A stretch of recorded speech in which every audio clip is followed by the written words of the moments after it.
Good afternoon and welcome once again to Leadership Empowerment. I am Dr. Bernard Young, and our guest today is distinguished Professor Gilbert Morris, an economist and a legal expert who will be our esteemed guest.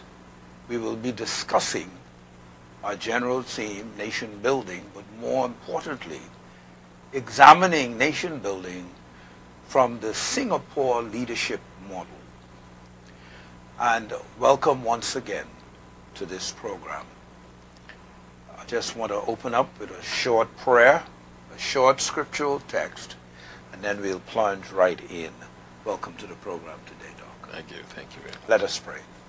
Father, we thank you for your presence. We thank you for who you are. We thank you for what you continue to be. We thank you for light, illumination, insight, revelation, and truth. Father, we seek only to raise the bar and raise the level of discussion where we're not talking at people and talking about what people did or did not do, but God, raising a sensitivity and awareness at a higher level of consciousness and operation of what the real issues are in building this great nation. We give you praise and we give you honor and we give the glory to you today. Holy Spirit, you are indeed welcome. In the awesome name of Jesus Christ, amen. Our scriptural text today, two short texts, and it's all centered around leadership, and it's taken, first one is from the book of Ecclesiastes, chapter 10, reading verses 5 through 7, Ecclesiastes 10, 5 through 7, and I'm using the New Literal Translation. And it's subcaptioned, The Ironies of Life. There is another evil I have seen under the sun. Kings and rulers make a grave mistake when they give great authority to foolish people and low positions to people of proven worth.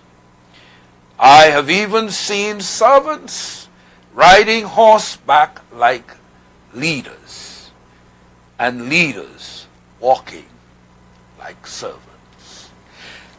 And the second text, of course, this is all in the realm of leadership and the mistakes that can happen and how it sets a whole nation on a course, not leading to light, illumination, and prosperity, but to destruction. The second text is taken from the book of Proverbs, once again another book of wisdom, Proverbs chapter 19, verse 10, and it reads, "It isn't right for a fool to live in luxury, or for a slave to rule over princes." Those two texts from the Word of God, and we'll plunge right now into the program. And I just want to read a preface of a very important note, something very pertinent dealing with the University of West Indies and Barack Obama before he demitted office from presidency. In a town hall with young leaders of the Americas at the University of West Indies Mona campus in early April 2015, attended by United States President Barack Obama, a young concerned Turks and Caicos Islander is reported to have posed this question to the president. Firstly, she said, in countries such as the TCI, where the population is small and our main sources of revenue is tourism and foreign direct investment, I am wondering if you can suggest how the Turks and Caicos Island government may better generate and regulate a sustainable revenue, especially with regulation currently being put in place to close offshore financial centers. This is what President Obama replied to that question that was posed. Countries like Singapore are small and on paper have no assets like mineral resources. Yet Singapore has one of the highest standards of living in the world. What happened in Singapore can be replicated in other small countries.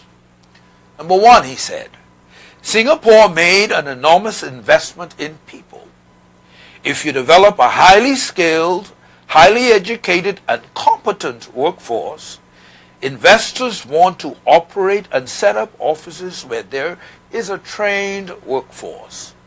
Secondly, he said, if you set up rules of law and governance that is transparent and non-corrupt, it will attract a lot of service industries to supplement the tourist industries because investors want to locate in such an environment.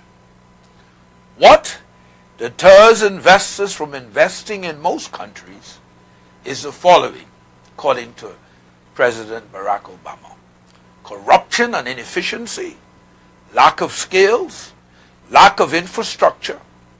The successful countries are able to address these problems through reinforcing the rule of law and eliminating corruption. Make sure that your leaders are investing in the education of the people, and the investment in people is continuous and ongoing, and they have the opportunities to constantly train and upgrade their skills. Professor Morris, that is indeed a mouthful as we begin to look at and examine Singapore in light of what the late Lee Kuan Yew achieved. Right. Moreover, the systematic way he doggedly pursued a vision of excellence, vision that would lift and raise his country to a new level of productivity and possibility, and he drove it with tenacity. So today I want us to look at and explore this whole perspective from four dimensions that he expounded. One, the primary one, was meritocracy. We'll dig that and see what it really is. We'd want to look at the pragmatism, the pragmatic approach, the adoption of the best solutions, and finally, the honesty component. Right. Well, the four elements are tied together. Mm-hmm. If I may use a quote from Malcolm X, Malcolm X said that if you want to change a culture, you must begin your first action must be an act of integrity. Integrity. Yes. And you will know that Lee Kuan Yew in 1960, the CIA attempted to bribe Lee Kuan Yew with $3.3 million. And Lee Kuan Yew investigated, made sure that this was definitely the CIA attempting to bribe him. And then he detained the officers and traveled to the United States, saw the Secretary of State and I think eventually the President, and they wrote him a letter of apology, and he said, the letter of apology is nice, but here's what I want. I want you to give aid to Singapore. So he turned something that was meant to pollute his country into something that benefited his people, something that was meant to benefit him personally, $3.3 million, from a country that could pay it over and over again, and turned it into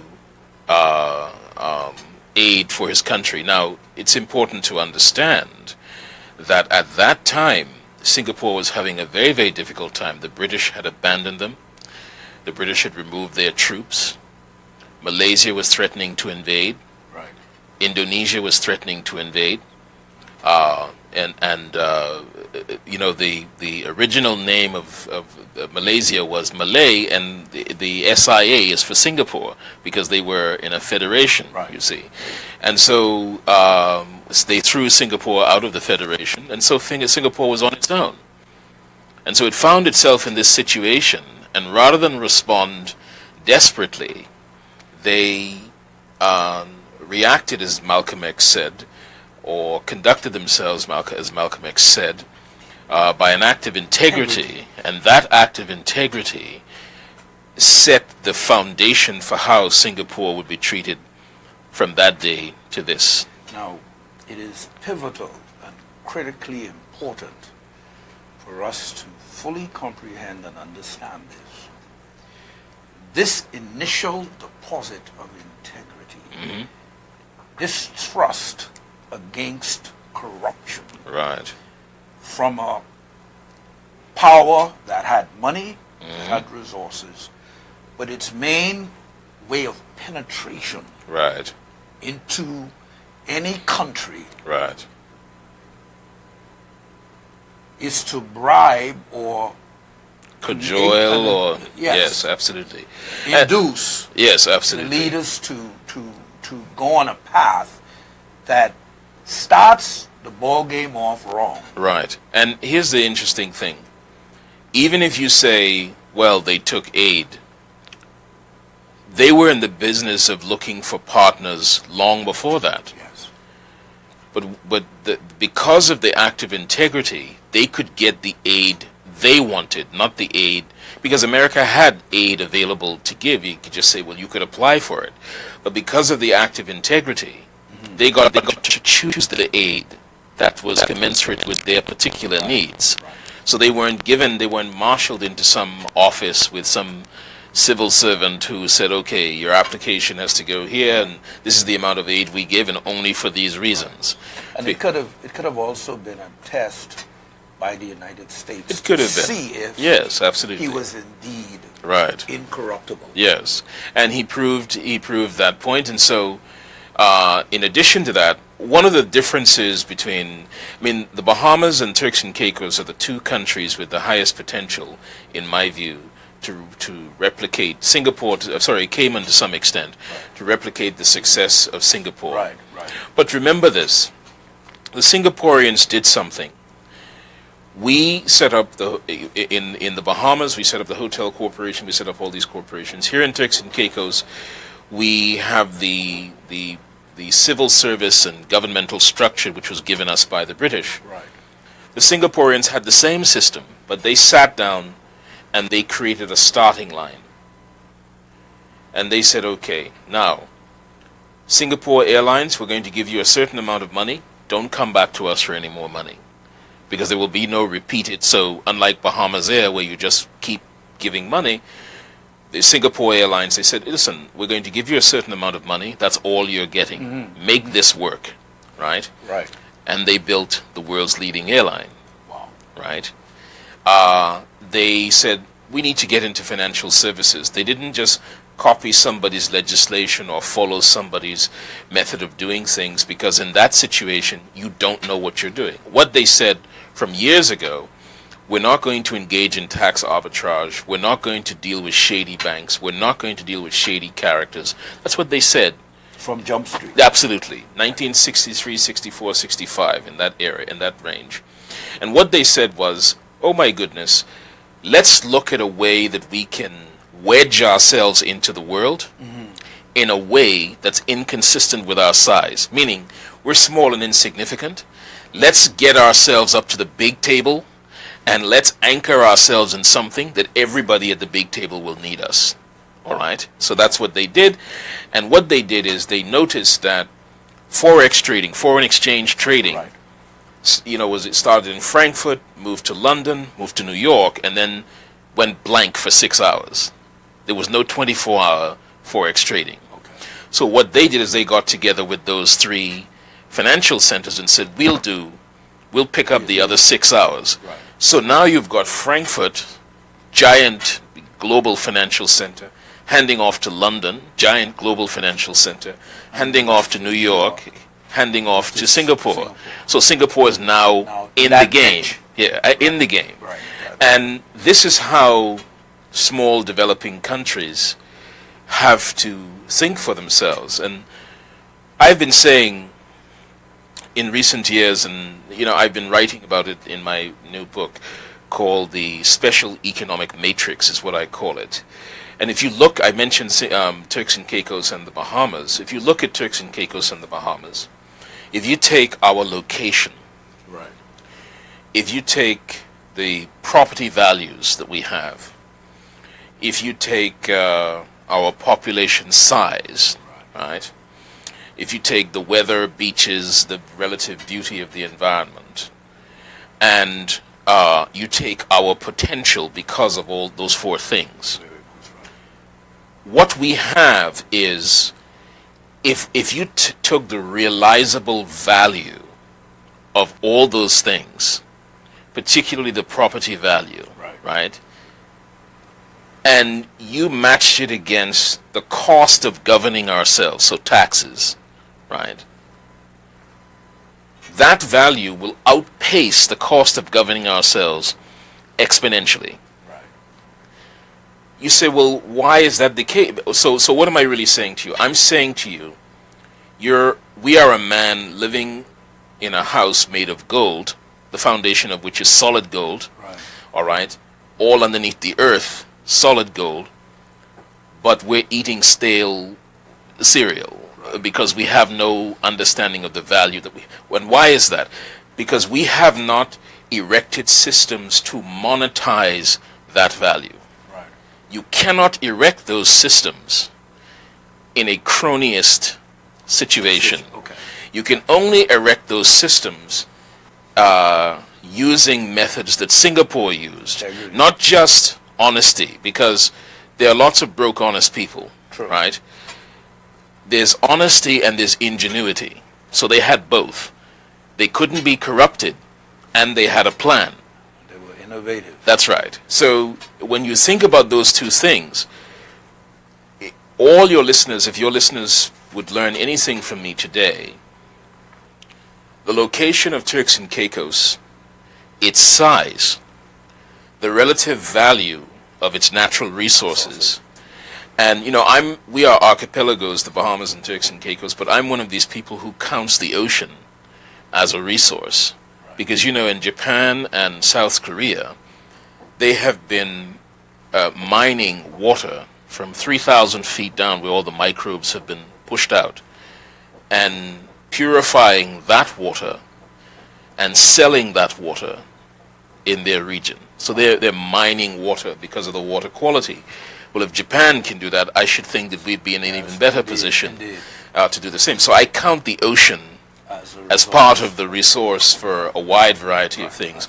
Ocean exercises, oceanography, we have the third largest reef system in the world. All these things count.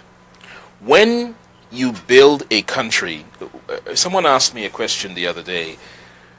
We had this negotiation seminar for the young people here, the Youth Corporate Alliance. And they asked me about my, when I advise the government. And I said, listen, I don't read party manifestos, right? I have no interest. And particular fantasies of particular politicians I don't. Right. When I walk in, I put down a map and I say, this is your country, this is its location. Historically, these are the things which have happened here. These are your natural resources. These are your leverage points. So let me show you your comparative advantages, and let me show you what could become your competitive advantages. Your comparative advantage, like your location, you can't change that. That's fixed, right? Your competitive advantages are the things that you create by competing. Right. And so, from that, if you develop from that, if we develop from that, we would solve all of our problems. Because in Turks and Caicos, you would say, there will always be a labor shortage. Since 1854, the Smithsonian ran a study showing that labor was going to be the problem. And to make this country work, you would always have more foreigners than Turks and Caicos Islanders in the country. There's just no question about that, right? We would have a philosophical view of customs duties. We would say that customs duties is the easiest thing to collect We are not going to let anybody come and tell us it's an excise tax, because we're not a manufacturing country and it's not targeted to promote any particular industry. But we would want to be able to reduce duties to around 10, 12, 15%. And instead of beefing up other taxes, because of the relative value compared to the demand in the country for the cost of governance, so the value of the country is here, the actual demand for the cost of governance should be here. All this value in between is available to us to invest. And so countries like Turks and Caicos and the Bahamas, like Singapore and Norway, should earn significant portions of government revenue from investment, not taxing your people. Absolutely. Now it's interesting because I heard a number of things. Leadership in Singapore deviated from a given system. They refused to perpetuate a pre-existing system Yes. that they Absolutely. would have gotten from the British. Absolutely. And that was for their tourism, their banking infrastructure, and all of that. Right. And because the leader Right. had integrity Right. and he was innovative in his approach, Right. he framed a mindset to begin to restructure the whole economic base, the whole infrastructural base, the whole approach to investment Right. on a different path Right. and a different plane. Right. But the key component here was leadership. Leadership. And I'll tell you, the two first points which you mentioned, meritocracy and pragmatism, Right. there are clear examples in Singapore of that. When I was in Singapore the last time to observe the elections, the former Minister of Foreign Affairs, George Yew, I had a conversation with him, and he was saying to me, asking him, because there are 89 seats, they had 87, and they lost 3. And they went around the country for 2 weeks apologizing for losing 3. You've lost your faith in us. We are very sorry. We've let you down, because the Singapore government under Lee Kuan Yew certainly believed that if you responded to the people's needs, there's no reason for them to vote you out. Right? That they believe that. Right. But George told me something a little bit more interesting, fascinating. And he said to me, Gilbert, in your countries, you interpret democracy. It's almost as if the British were there doing whatever they wanted. And then you took power, and what you've done is try to mimic the British. Right. That's the model. Absolutely. So you get up in Parliament and you talk, and you attack each other and so on. In Singapore, it's a crime to attack a person personally in Parliament. Exactly. It's a crime. Exactly. I can get up and say, my friends, Dr. Young has proposed a road policy. I and my team have looked at the engineering. We have retained an engineering firm, and we have these 15 questions. Right? Now in Singapore, it's also illegal if you write to a minister for them not to respond. So I write to you, or I address you in Parliament, and I say, these are the 10 reasons or 15 reasons why I think then you get up and say, reason number 1 to 5, we've dealt with that. I want to call you on, this number, and let us debate So the last. Conversation is different. The conversation is all about the project, getting it done. But if I say, Dr. Bernard Young just is trying to feather. First of all, if you are trying to feather your net, if you are trying to to do something corrupt, Slip a crony in yes, there too. you would probably go to jail for life. Right? Because it's a Yes, crime. yes, absolutely, yes. And they pay you, so you're paid well. The Prime Minister, $1 million a year. Ministers, over Paid 5 well years, absolutely, to keep you honest. To keep you honest. All right. Right. So the entire system works for itself. Ministers get up in Parliament in Singapore and address specific issues. Members get up in Parliament and address specific issues.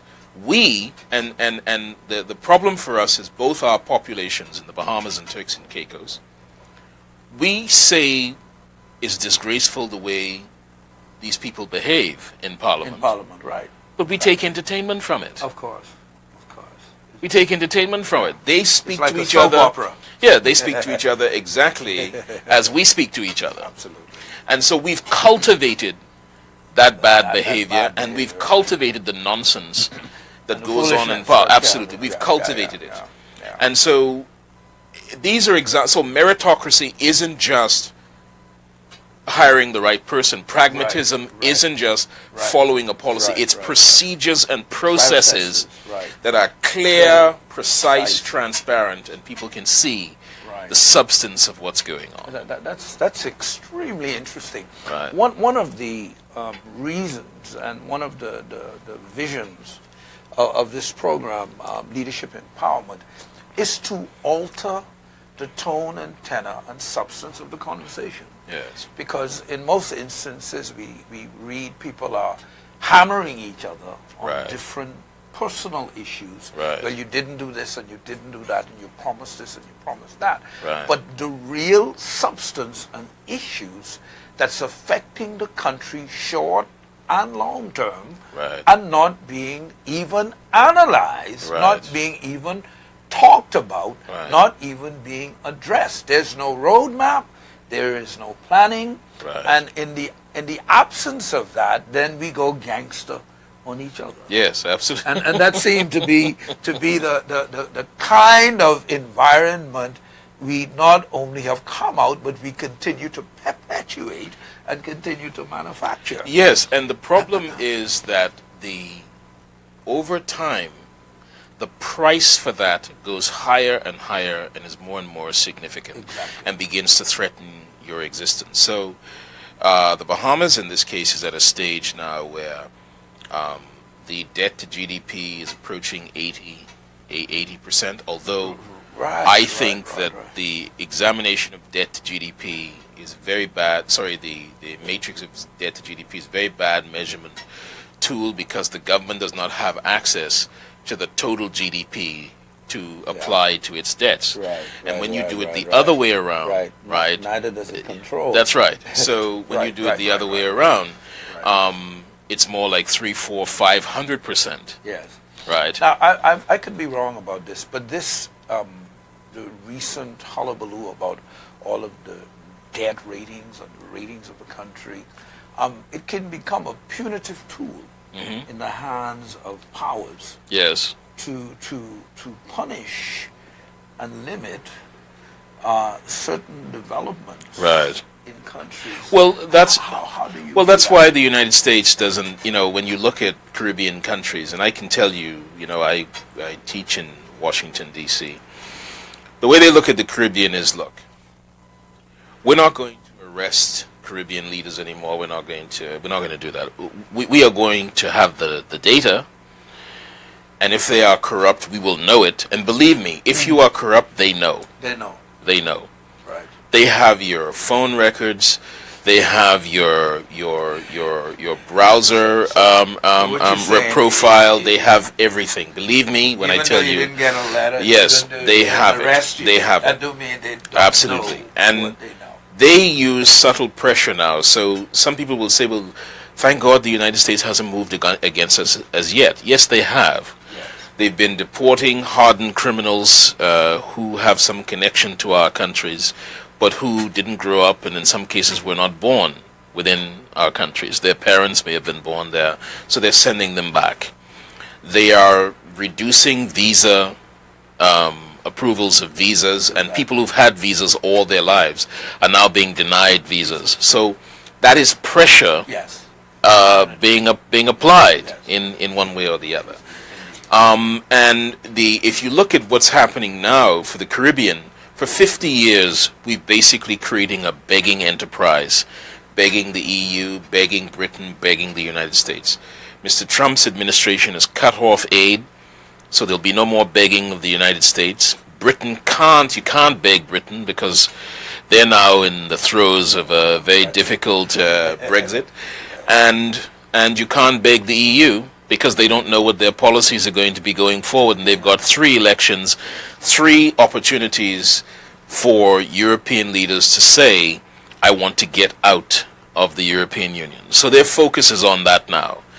And this comes at the same time when significant numbers of Caribbean countries are in severe debt. The big 5 in the Caribbean are, with the exception perhaps of Trinidad, which is in a tough way, but they have a manageable situation if oil prices ever turn around. And so we are now living in a very curious moment. The country with the best prospects and the best economic profile, the 2 countries are Cayman and Turks and Caicos. Wow. Cayman and Turks and Caicos Islands. And both British overseas territories. Yes. The difficulty for both these countries, as I said, and for Turks and Caicos in particular, is that we are still, the British system is a command, control, and punish. Yes. So in a way, Yeah. government exists in the British model to be suspicious of you, Right. right? To be suspicious of you, and to be begrudging, and government under the British model sees business as being there, and whenever government says, well, I need more resources, you say you have consultations, but you tax business in order to get it, rather than, so there's no, and we entered these systems, we inherited these systems, and then problems started to come up, and then we fixed this problem over here, and then some people over here say, well, I wasn't dealt with, and we go over there and we fix it, and somebody says over here, well, I've been left out. And so the word we need to learn is interstice. And interstice, you touch something over here, whatever you touch, it affects something over there. Touch something over here, it affects something over there. But what did I say about Singapore? They drew a starting line. A line in the sand. And then they said, okay, everybody, what do you need to begin this race? Right. Every sector. So listen to the things I said. Location, property values, relative geographical size, relative population size, upside potential. They sat down and analyzed all those things and looked at how those things could coordinate with each other. There are things you're required to do, being in the sphere of the Americas, that may not be good when you look at your population size or property, that the demands they make on you may not be good for that. There are other things where you have a relative advantage. There are currency issues that relate to the payment of taxes and balance of payments overseas and so on. So you have to analyze, sit down, analyze all of that. Not a development plan. We're not talking about it. We haven't gotten there as yet. We're not talking. We're talking about an anatomical study that outlines what you are and where your opportunities are. A development plan comes after that. When you know what you are, then you say. So, I like to say that I'm 5'11". You have to do some research. Right. I like to say that I'm 5'11". Really, kind of 5'9.5". But if you were going to play basketball, right, you would have to be, at this height, you'd have to be excellent at dribbling. right, You'd have to be fast, have a lot of endurance, and be able to catch and shoot. right. Because the only way, these are the things you have to, and that's automatic. There's no choice in that. You can't say, well, I'm going to be a rebounder. Because that's not going to happen. So we are in a situation where the British took their system and they just handed us a smaller version of their system. Right. And we've been duplicating that over and over again. And we've never stepped out of it to say, this isn't working. This is not for us. Yes. You see, Yes. this is not for us. Yes. Yeah. Now it's interesting. The late Lee Kuan Yew in the book Hard Truths About Singapore, he admitted this. He said, Yes. I was British trained. And the British are structured in a different way. Yes. They don't go for change. Yes. That's what he said. Yes. But stick to tradition. That's right. The Americans love innovation. Right. And that is what I had to learn. Right. I had to learn something. Right. See, that's Right. an admitted That's truth there. absolutely, As yes. a leader, Right. he's making a distinction. Yes. Exactly. Right. I'm short of something, Right. and I have to fill the void Right. by new learning. Right. I have to learn. Why did I learn? He said, because I had to make Singapore Right. produce prosperous. Right. Right. See, that's a whole different thing. It's a different mindset. Let me give you another example. There are just under 2,000 students in Turks and Caicos, right?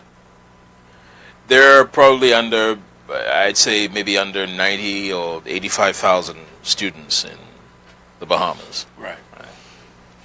These are relatively small numbers. In both cases, if you're taking the approach that Lee Kuan Yew has taken, when you sit down to look at this anatomical study, you can say, given our size, Right. everything about our education system should say world's leading. Right. Because we're So so you shouldn't small. make that change. Yeah, absolutely. We're so small. Right. So you shouldn't be building schools out in the middle of nowhere. Schools should be in communities so that you can use the building for multiple uses like town centers, meetings, conference centers for the communities and all that sort of thing. So that's the kind of thing when you sit down and ask yourself, who am I? What are we? Where are we? You end up addressing that critical issue. Exactly. Right. In the world today, and I'm going to say this way, and because it is this way, little black children are the biggest magnets for charitable dollars today. If you have serious leaders who seriously want to see them do well, that's an advantage you have today. Whether it's right to be an advantage or wrong to be an advantage or supposed to be, I don't care. Just a fact. Yes, it's just a fact. That's all I'm interested in. So, if you put together, we say we are financial centers. You mean to tell me in all this time we couldn't put together a financial structure that allowed people to write off against their taxes contributions to our children? That's one source of revenue. Taxation, that's another source of revenue.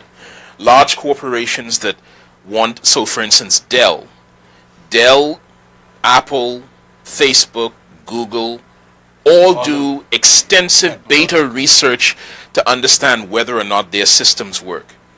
But our school systems are small enough for a beta sample to so if you're designing a school system from scratch, let's say today with these little tiny countries, wouldn't you sit there and say, I wonder if we can talk to Apple and use, our technology platform can in ways be used as a beta testing, system for large technology companies. But Google, Apple, Facebook, they're not the only ones. Right next to George Mason, there are 18,000 IT companies. Because that's where the internet was invented by the Pentagon. So these companies built, Lucent Technologies, Raytheon, all these sorts of companies. And all of them run beta tests larger than, with samples larger than our entire population. You understand me? So the question is, why aren't we in those intelligent conversations drawing, and the other thing that I want to say to you is that small countries have to think in windows. So we talked about meritocracy and pragmatism. We talked about drawing a line in the sand, a starting line. We talk about the anatomical study that's necessary. Who am I? Where are we? What can we do? And so on. What's our capacity? Absolutely, yes, absolutely. Like a SWOT analysis. And then windows become the most important thing. And what does that mean? We have a bad tendency, and Lee Kuan Yew points to it there about tradition. Once we got the British system, we put our legs up like the man in the Bible. Say, soul, take thy knees. We could run this now for good. We don't have to. Yeah, we can just do this. This is how the world. This is how the world is arranged, right? But small island states have to learn windows. You can do X for a certain window. So take financial services. The financial services that, say, the Bahamas was involved in, much of it was tax arbitrage. We don't have a large footprint on the world stage. There's no way to defend that. Right. So, but if you had to do it for 10 or 20 years, that should have been a defined window where you say, we'll do it for this time, we'll earn so much money, we know what we're going to earn, and then we'll transition that into something else. Do you see my point? You shouldn't have investors coming to you and defining your investment environment for them. You take, for instance, again, let's try the Bahamas. You have cruise ship passengers. Let's say that you have 2.5 million cruise ship passengers. If you take what you earn from them, right, compared to to their wear and tear, the cost of their wear and tear on infrastructure, you're getting nothing for that infrastructure cost. You're bearing that cost, right? And that's because you haven't sat down and asked yourself, what am I, who am I, where am I? And then said, this is good for a certain window.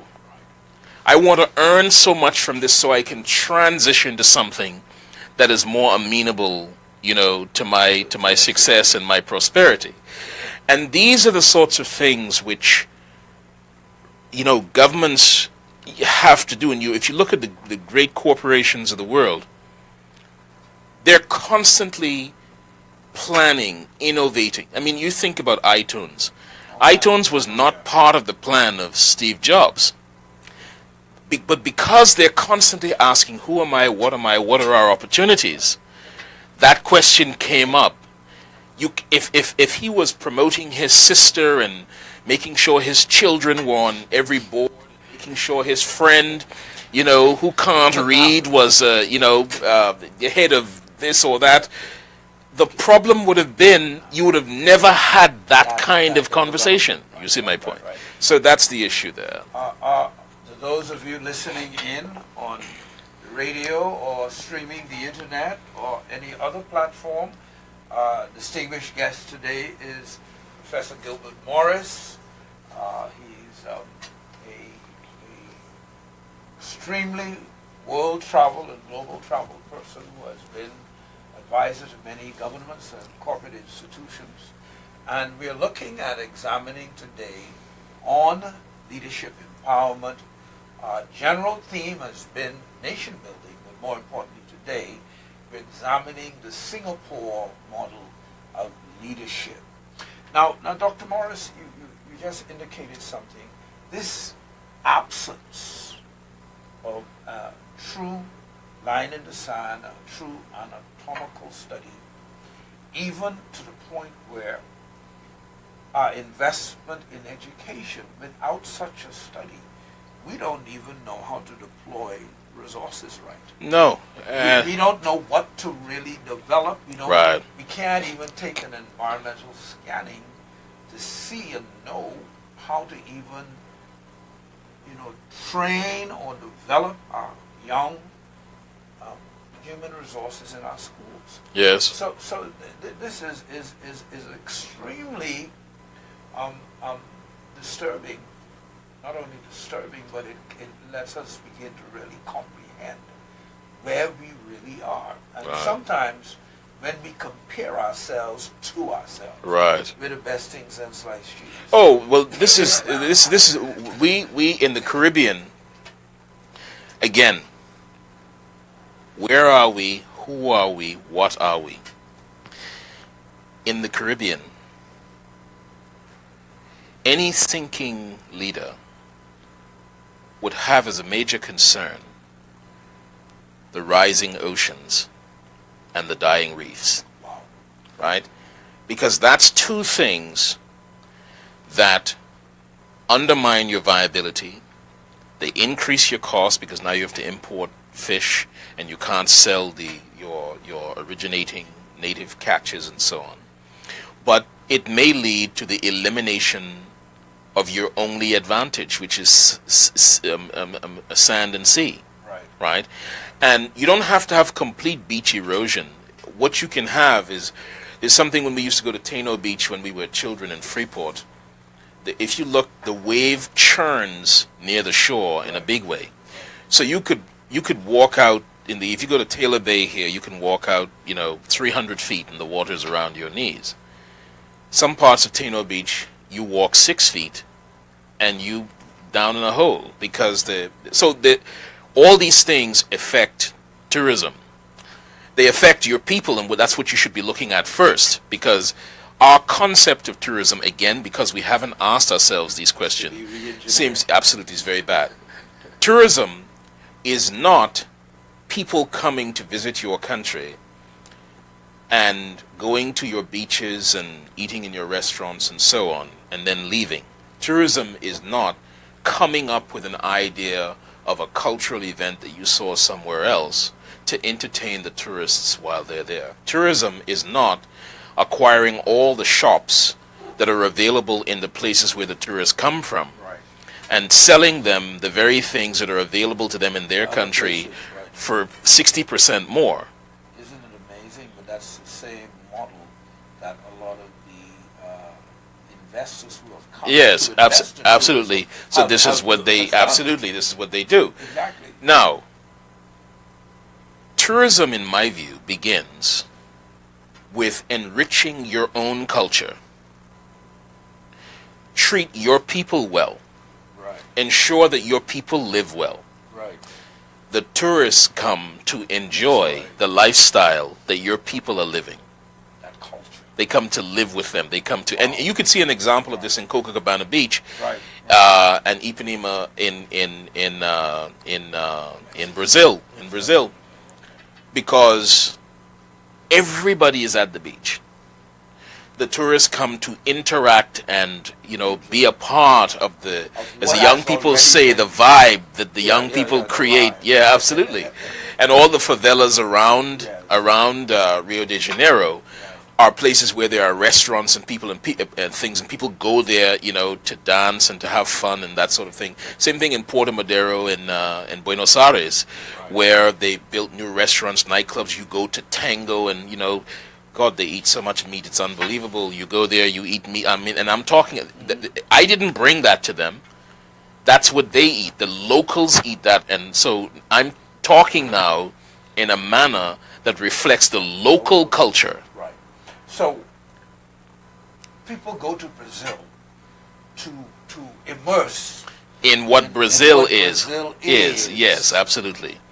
Not go to Brazil to see right or to experience right what they've seen and experienced right where they come from. That's right. And Exactly. to pay a higher price. Precisely. And so we've developed this notion of building giant concrete structures, more so in the rest of the Caribbean than here. Yes. When we used to live in the yard, Right. and people are now paying premium dollars to build in our countries what we've abandoned. Wow. Do you see my point? Wow. And again, it starts, there's a chicken and egg problem. Is it the population that makes the demand, or is it the government with leadership and vision that sees the change that is necessary? Right. But whatever it is, our governments have to move away from being penalizers and command, control, and punish to facilitate, to facilitators. Yes, facilitators, right, of development. And to do that, you have to do what Lee Kuan Yew did. You have to get out of the British system into something that is amenable to where you are, what you are, and what you want to become. Liberating. Yes, absolutely. I've always maintained that, and I've said this many times on this program, leadership empowerment, that unfortunately, as I look at and examine through the lens of truth, Right. the models that our leaders have replicated and duplicated, Right. it's been the fact that they've never seen Right. a liberating model of leadership yet. Right.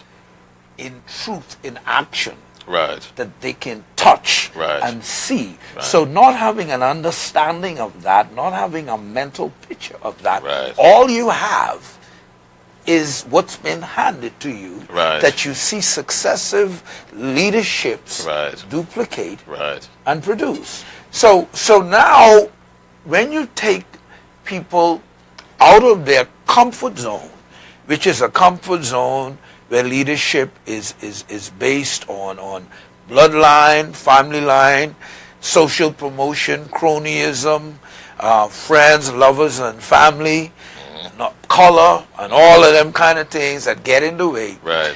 When you remove all of that, now you say we're developing a different mental Right. structure of Right. leadership. They're lost. Yes, and here's the interesting thing. And it's scary. It's scary, but here's the thing. If you take someplace like the Bahamas, Barbados, Jamaica, Dominican Republic, I was doing some advising in Dominican Republic and spoke to a number of large families, and one of the things I was saying to them is, if every Dominican was 10% better off, all of you would be 100% richer. Wow. If you just did that, Yes. made everybody better off. 10% better off, all of you would be 100% richer. Wow. 'Cause it's So cumulative those effect. people who are trying to pin the system down so that they can only control few. it for the little pittance that they get, they would actually be richer if the system If were more, everybody yeah, if the system were, benefited. yeah, absolutely, they And would everybody be. was Again, rich. because we're dealing with, this is really the relative cost of running our countries. Right. This is the realizable commercial value of what we have at the moment. Right. So we've been picking off of that to give it to cronies and so on. So you haven't maximized or monetized the opportunity in the most efficient way. Realize what it Right. is. You haven't realized what it is. And so, and not every, for instance, Barbados has no crown land. Wow. Right? The Lord proprietors are still there. Who were right in 1729. Regents. Yeah, they're still there. So those original Bayesian families that came from the UK, they're still there. Yes, they didn't go Right, nowhere. no, they didn't go anywhere. Right? And so the Turks and Caicos and the Bahamas in particular, BVI to some extent, but Turks and Caicos and the Bahamas in particular, the two ones that have the rich possibility of this is not and you know, we have a bad habit in the region of reducing everything to opinion and feeling and so on. Emotion. These are not opinions. These are observations of what exists on the landscape. Yes. So, if we, or let me pull back in a certain way to come right to your question about, and the third thing you mentioned was finding the practical example of the thing that you want. Exactly. If you want to enter alternative energy, Morocco is the example you want. Right. You want to be in financial services, Singapore is the example you want. We don't know that. We don't know that. See, that's what I'm talking Yeah, about. if you want to be in IT, internet security, all those sorts of electronic security and all that, Israel is your example. Right. If you want electronic government, Estonia is your example. Estonia. Right? Okay. If you want a proper education system, Finland is your example. Finland is our model. That's right. If you want a trade mechanism, Hong Kong is your So model. you're telling me you don't have to reinvent the wheel. No. You only have to have the will and desire Right. to first recognize That's right. that the pre-existing system is not working Right. to the best interest and long-term benefit of these archipelago of islands. Right. And I am taking responsibility Right. for its radical change. And the thing is that these things are, what they say in IT, these things are off the shelf. You don't have to program it or tailor it or invent it or anything. It's off the shelf. Time-proven test. Yes, absolutely. And so if you want an ownership society where everyone, then that's Norway the is word. your example. Yes, right? ownership. Norway is your example. So if you want a society where that society has amalgamated its wealth in such a way that it can now pay its citizens to live, and it can it is surpluses. Yes, it has Right. with those surpluses, and Right. so they've done everything like education well, crime well, transportation control well, alternative energy well. So what they're doing now is turning their cities into gardens. Wow. So this is what they're doing. So for instance, in Holland, they had this. In Holland and also in Norway, the main cities are below sea level. So what they did is they created these skating rinks, right? Right. These maybe 20, 30, 40, 50 skating rinks all over the place. When there are heavy rains, they let the rinks fill up, so the rinks become reflecting pools. Right. Then they pump that water out and purify it and so on after the rains are gone, and it's back to being a skating rink again. So this is an example. We have spring tide in Nassau.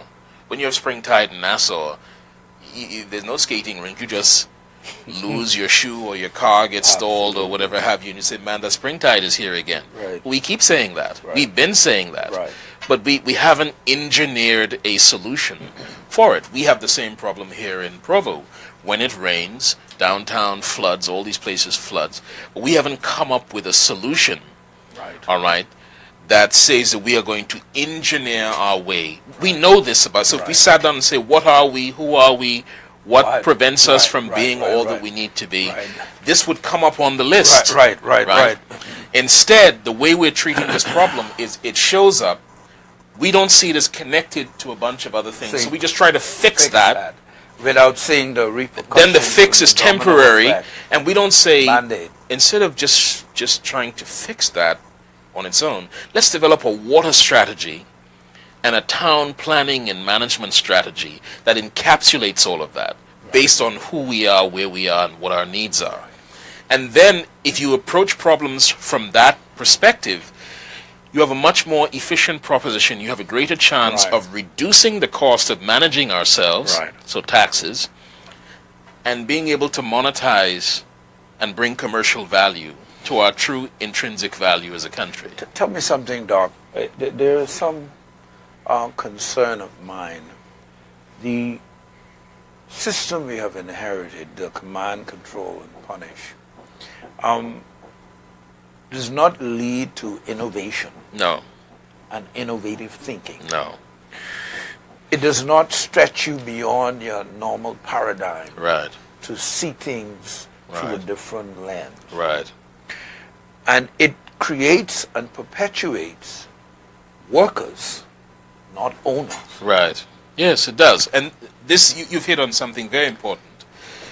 In the case of, let's take foreign investment. Now, foreign investment, my friend in the Bahamas, Lyndon Nern, would say, and he's correct, and Peter Blair has shown this, Professor Peter Blair, brilliant young fellow, and that foreign direct investment has done well for us in many respects. That's true.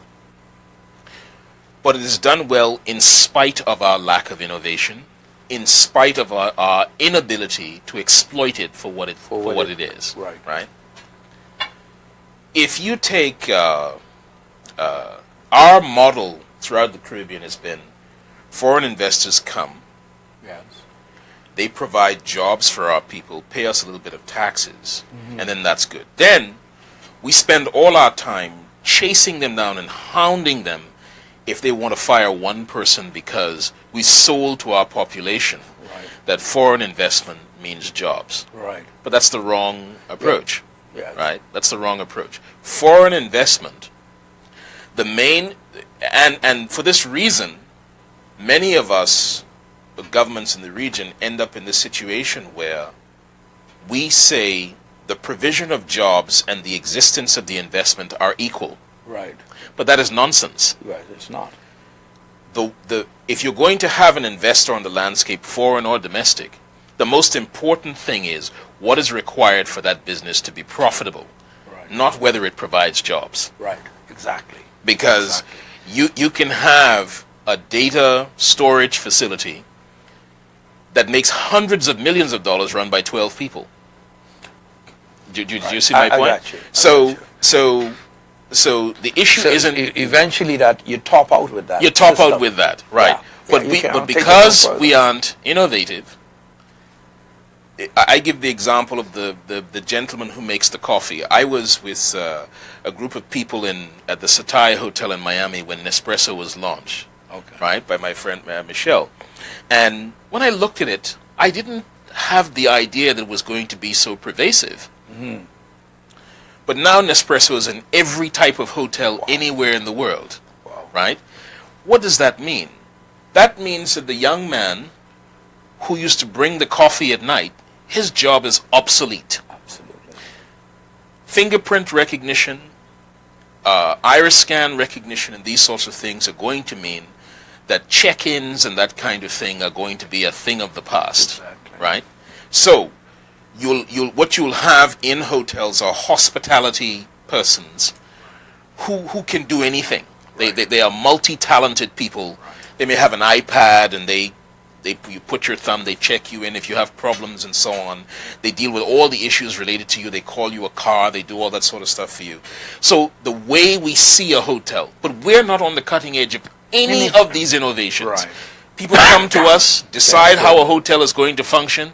We let them build a traditional hotel exactly the same way they built a hotel in 1900, Right. except that it has computers and things like that. Right. But the actual process and the Right. productivity of the service and Right. that sort of thing And- remains the same. And the monoliths that go up, these Right. big Giant cumbersome places. structures. So again, because we haven't asked, who am I, what are we, where are What we? is the best? Because if we did that, we would say, maybe this monstrosity isn't the right Would thing it for be us. bungalows? Because Yeah.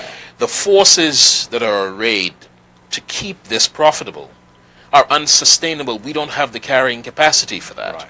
Right? And so we have to change this model because we're basically inviting companies into our countries and then saying, you need to be stupid.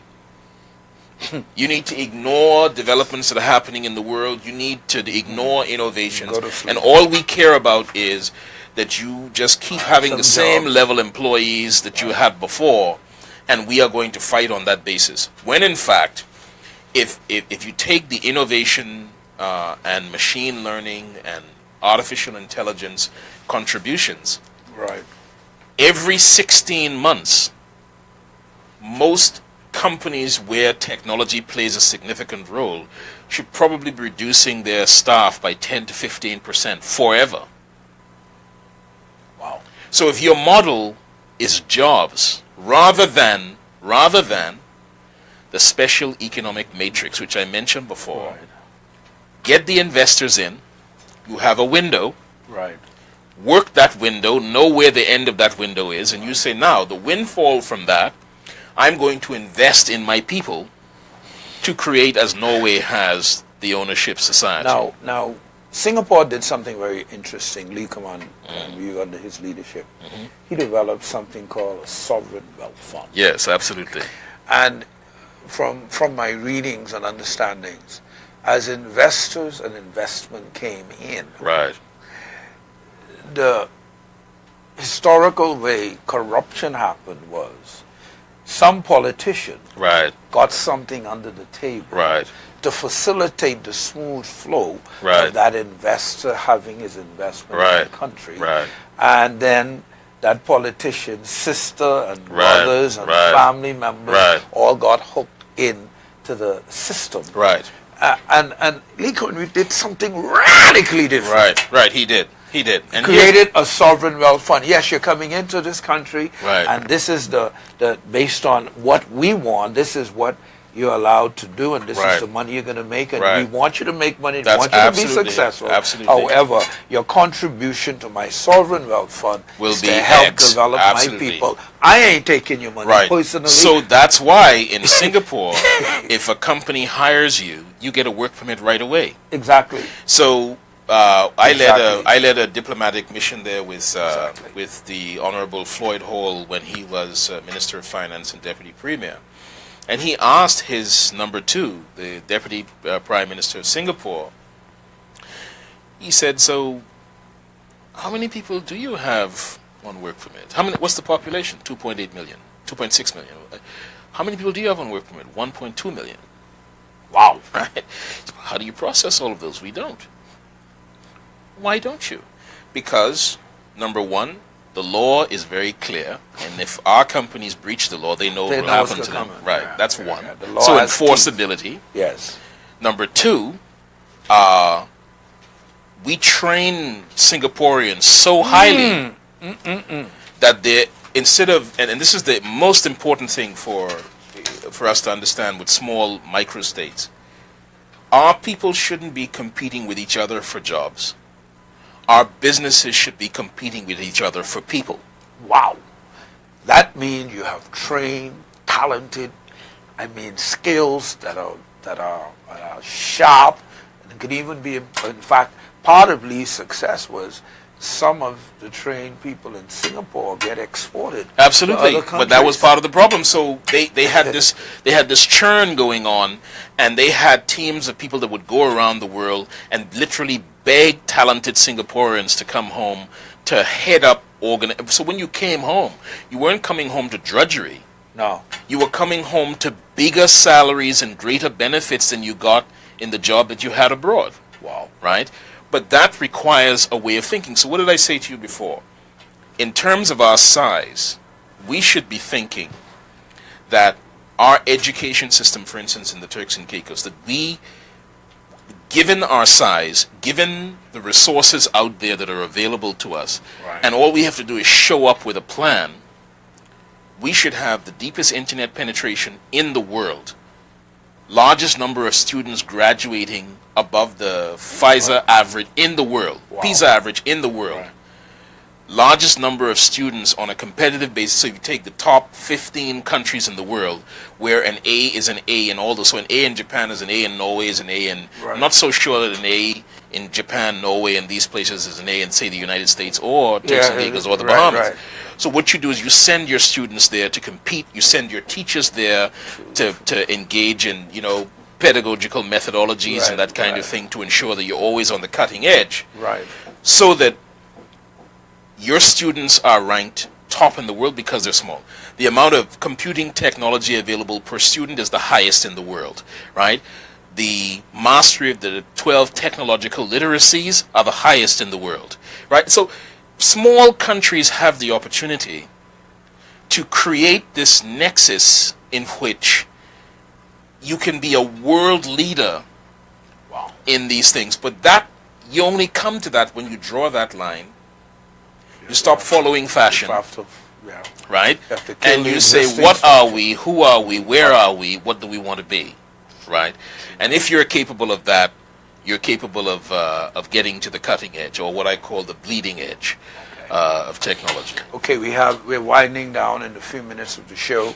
For those of you that have been listening, we've been looking at and examining the Singaporean leadership model as adopted and advanced by the late Lee Kuan Yew, and seeing what we can learn and extract, and then what can be applicable in our region, in our operating environment here in the Turks and Caicos Islands. And our guest today has been distinguished Professor Gilbert Morris, and we thank you for your time. Absolutely. This can be done in one show. The length and breadth and height and depth of the who, what, why, when, how. Right.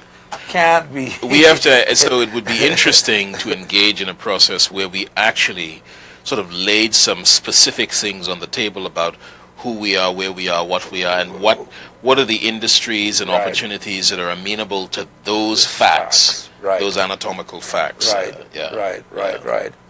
And for those of you out there listening, you tune in every Monday at 1 p.m. for Leadership Empowerment, and we promise to bring topical, timely, and issues to the table that are provocative.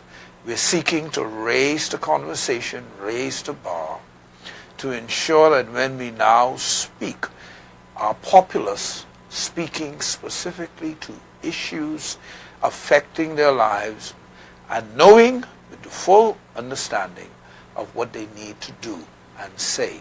And of course, it forces leaders to stop attacking each other and now speak to issues for resolving short, long-term challenges in this country.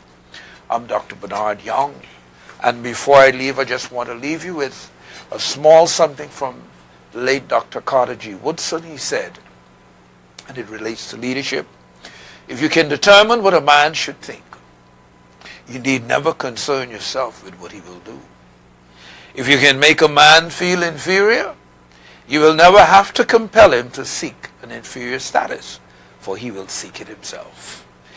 If you can make a man feel justly an outcast, you will never have to ask him to go to the back door, for he will go there without being told, and if there is no door, his very nature will demand one.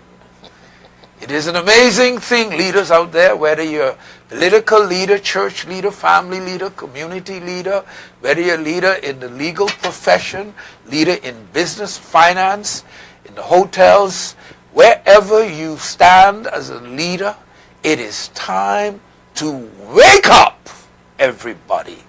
No more sleeping in bed. No more backward thinking. Time for thinking ahead. We are in a defining moment in the Turks and Caicos, and indeed in the region, in the Bahamas, and the other countries in the area. And we have to emerge. We have to stand up. We have to come up. We have to change the way we think, the way we respond, the way we behave, and we need new plans on the table, and to do that we need to think and respond differently in this new changed and very competitive operating environment. God bless you out there. God bless the Turks and Caicos Islands, and may we have the strength and the wherewithal to do what we must do to shift the game and bring in a brighter, better, and more promising future for these archipelagos and generations yet unborn. God bless you.